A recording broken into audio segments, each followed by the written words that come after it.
Welcome back to Phoenix Radio, which has been brought to you by Giovannino JF Navarra and Co, S&J Candles in Balmain, Tony Murphy from Mer Capital and Visy Dior Hotels. My name's Celeste Marachi and I'm your co-host. I'm here with Mr. Giovannino Navarra. Hi. Hi Celeste, and Happy New Year to you. Happy New Year to you Happy too. 2025. Exciting. Very exciting New Year. Yeah, well, I missed you. You haven't called me. Hello, that's you. How are you? Thanks for putting me on the spot. That's okay. It's all right. Anyway, listen, we have a special guest here today. I've actually invited Celeste. Katrina. Katrina works at the Visy Dior Hotel. She's actually front house hospitality. She's the person that you see, that lovely face when people walk in, to make people feel very welcome, ensuring that their stay at the Visy Hotel is an enlightening, happy experience for everybody. So always to remember this wonderful time that they're there. And hi, Katrina. Hello. Hi, Katrina. Thank Great you to for have you. Yeah, thank you for having me. Now, the reason why I invited Katrina along, because we had an interview with her on the phone 2 weeks ago, and it was very enlightening, some of the interesting topics that she brought up. So I actually asked Katrina to be part of our show next couple of series, just to talk about focusing on weddings at the hotel and in the area, and what you feel that's actually happening on this part of Sydney versus to where we live on the other part of Sydney, and sort of marry that up. Anything else you'd like to ask Katrina, Celeste? Anything? Well, I think we'll start. I'm sure you have a lot of knowledge about the hotel wedding industry, which is something a little bit new that's actually coming out. Yeah. Well, what I had in mind to talk about today, actually, because this is going to sound so bland, but the weather and how that whenever you're planning a wedding, do people actually think about the season they're planning their wedding in? Because if you think about it, it has such a big impact on a number of things, like your dress, what materials you're wearing, how you're going to do your makeup, how you're going to do your hair. the flowers. Are those flowers in season during that time of year? There's just a lot of aspects that people need to think about when they're like when I was talking to my friend yesterday, I was like, do you actually think of the season that you book a wedding in? And she was like, well, yeah, but no. Yeah. So especially, I think like a venue plays a big part of it, depending on the massively. season that it is as well. Yeah, well, like if you're going for a beachy kind of theme wedding, and, Sydney's weather at the moment has been so, thunderstorming, humid, hot, raining, but that's all in like the concept of one day. Yeah. Do you really have that security of going into an indoor venue? Yeah, like what's the backup plan? Exactly. You don't really have any security if you're doing those sorts of weddings, which I thought it's really actually quite great if you decide to do a hotel wedding. A lot of people don't take that into consideration. Something that I've always dealt with destination weddings. I've always said that, look, honestly, if you're having a garden wedding, like, you have to take the weather into consideration. But Sydney, we're on the coast here, even Melbourne, and even to an extent Brisbane. So you find a lot of coastal weddings, you're at the mercy of the weather, and because we're pretty high up, it does affect it, and that's why sometimes I always believe that. Going to a traditional events centre, and it's always good to have the benefit of having a garden connected to it. It's so important, because I've seen so many weddings, and apparently a lot of weddings got ruined this last weekend because the weather was just out of control. Yeah. Flowers, decorations, theming, people getting stuck. Traffic was a disaster. People couldn't even get to the venue, especially the destination wedding venues. They couldn't get to it because of the traffic jams that seem to be everywhere at the moment. Periodically during this festive season, which is sad. But let's focus on the interesting part about it. You actually put some notes down there, Katrina. You talk about weather and dresses, which that's not really it's not my end. So I'll leave it up to the ladies to discuss.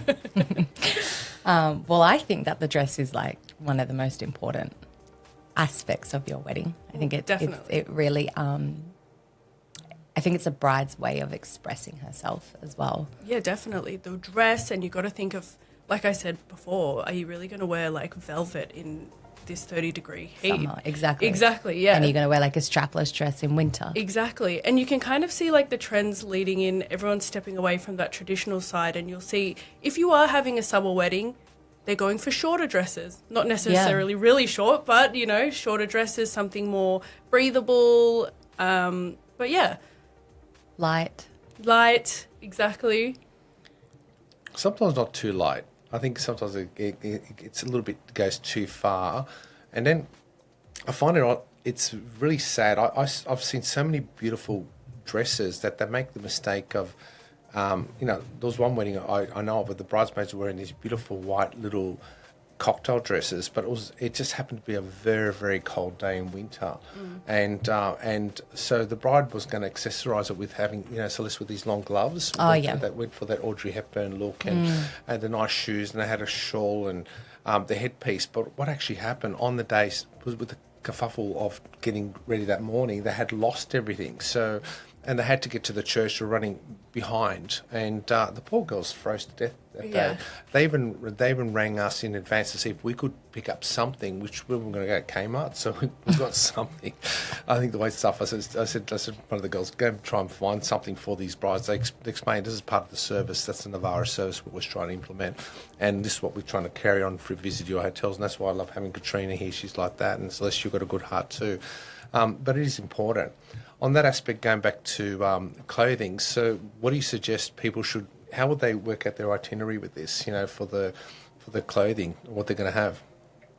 Well, I feel like so if you're booking a wedding and can take in consideration of the season, you got to have a look at, like I said, the material of the dress. Like, you can now kind of see the groom and the groomsmen, if it is in a hot weather, it's leaning towards like a more linen based. I've noticed that lately. Yeah, and it is quite nice.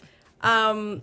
But yeah, like, you just got to consider these things, because as well as not only is the dress and the attire extremely important, but the flowers as well. And I think flowers are super important as well for your wedding day. And I think I spoke a couple of episodes ago with a florist, and we were discussing how trends have changed in the past few years. And there are some people that are more interested in the artificial flowers because they last longer, and they look like they're real. Yeah. Like, a lot of people don't actually know the difference. How do you feel like flowers play an important part for a day?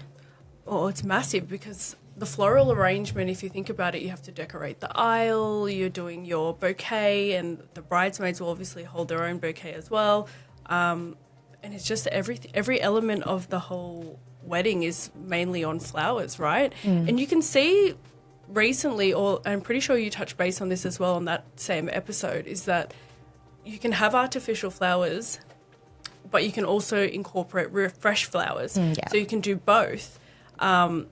And for me, that's great, because it's so cost efficient as well. So you have the best of both worlds. Yeah. And I think, like, you mentioned before about the seasons, and like the flowers actually not being available for that particular season. So if, for example, like you had a summer wedding and you really wanted orchids and they're not available until winter, then I guess that you could kind of still incorporate that by having artificial flowers on your wedding day. Yeah, definitely. So even though that the fresh flowers isn't available for that season, you can still kind of try and make it work. Yeah. Also, just want to add in, make sure you look, whoever you go with, synthetic flowers or fresh or combination, that's a really good idea. I didn't think of that one over there. I've seen it, but you are correct. They're starting to combine them.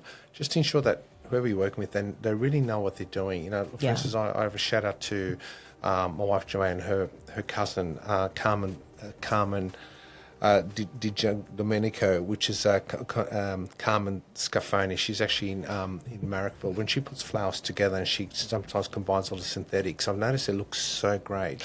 But when I put the function room lights on, you have the spotlights on those flowers, or you have the pin spots, you can tell they look great. You can't. Sometimes with synthetic flowers, it just gives that off. There's something off with the look of it, and you like can tell. So at first you're right. It looks great when you're looking at a natural light, but when you have the pin spots on it, or you might have the light from whoever's filming the video, they come across as looking too synthetic.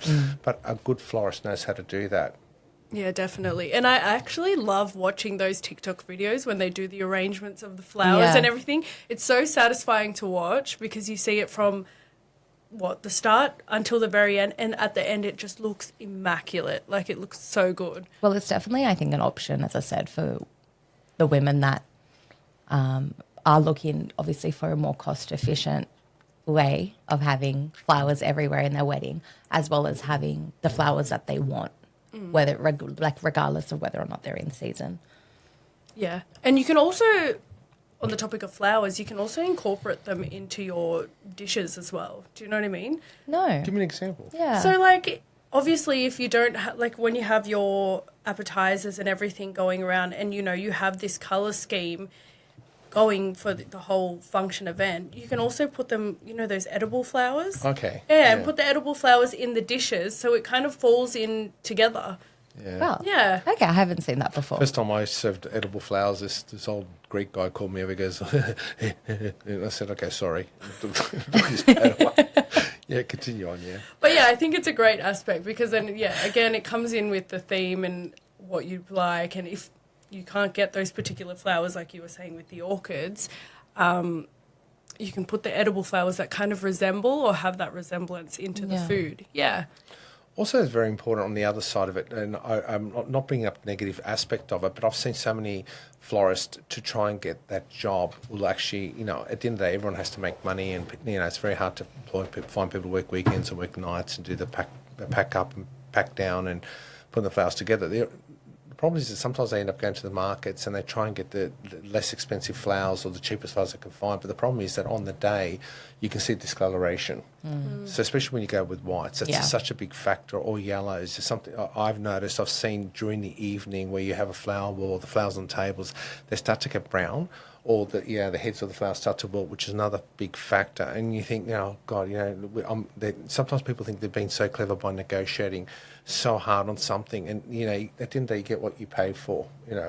What's your? Well, I agree. I know I went to a wedding a couple of years ago, which I believe that you were at. Yes. And they had fresh flowers absolutely everywhere, like the tables, the roof, the walls, the columns, everything was fresh flowers, and they were white. They were stunning. Like, it looked absolutely incredible. But you're right. By the end of the night, they started to look not like they were dying, but they had started to discolor a little bit. So we all obviously took the flowers home, and you would hope that they would last like at least a week or two, like flowers generally do. But unfortunately, in this instance, they only lasted a few days because, but that's just sometimes how it happens. So you need to consider whether, if that's something that you want, it's a lot of money to have these fresh flowers everywhere. But to be honest, you can't beat the look of it. Like, actually, it looks stunning. So the simple solution is to get a second job, start washing dishes. I know. I think I need a third job. And you can actually afford it. But again, I always say support your local growers. My in-laws, they actually grow flowers. My wife's uncles and aunties, they grow flowers around the Horsley Park area. And I honestly believe that, and even around Kellyville, there's a lot of great flower growers over there. These people, it's hard enough being a farmer in Australia as it is, and governments don't make it easy on them. But if we can support our local growers, they're great. But I'm going, let's keep the romantic side of this. Let's keep on talking about other flowers. So you said about edible flowers. That's a really great idea. I actually assumed that you were talking about little bouquets to put on the entree dishes. But you know what?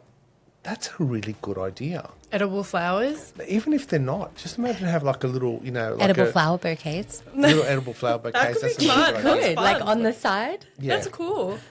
It's just an idea to go with. So, that's what I like. I like stuff that's trendsetting at the same time, but not going too far, because you have to put the practicality side of it too. And then, in events, sometimes with weddings, you have to be careful also if the flower arrangements are way too big. It can take up too much room. So, yeah.